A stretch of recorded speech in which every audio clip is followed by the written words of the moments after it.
Cede l'asfalto nel cantiere sul ponte della tangenziale sopra via Vigonovese abbattuto giusto una settimana fa. Un incidente che ha reso impraticabile il traffico dei veicoli lungo la carreggiata che costeggia i lavori. La notizia è stata data dall'assessore Andrea Micalizzi, che ha deciso di chiudere un tratto della tangenziale est in direzione sud. Martedì mattina di passione per gli automobilisti padovani. Quindi abbiamo dovuto tenere chiuso per qualche ora quel tratto per verificare la stabilità dell'intervento di ripristino, di rattoppo, chiamiamolo così, e solo dopo qualche ora abbiamo potuto, un tempo di consolidamento appunto trascorso, abbiamo potuto riaprirlo solo alle auto. Questa notte, quindi con l'abbassamento del traffico, richiuderemo la strada, faremo il ripristino in via definitiva in modo tale che domani mattina la situazione tornerà alla normalità.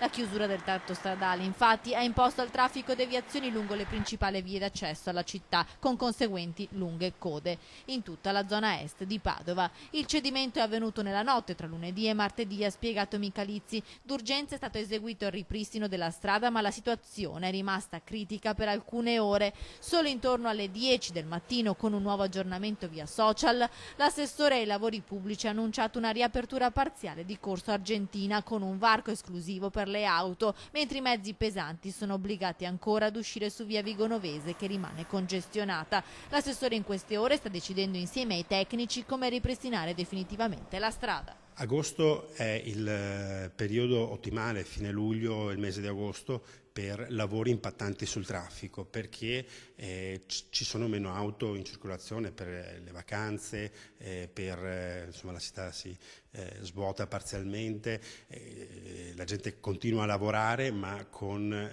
intensità e ritmi differenti, le scuole sono chiuse, quindi questo è il periodo più indicato.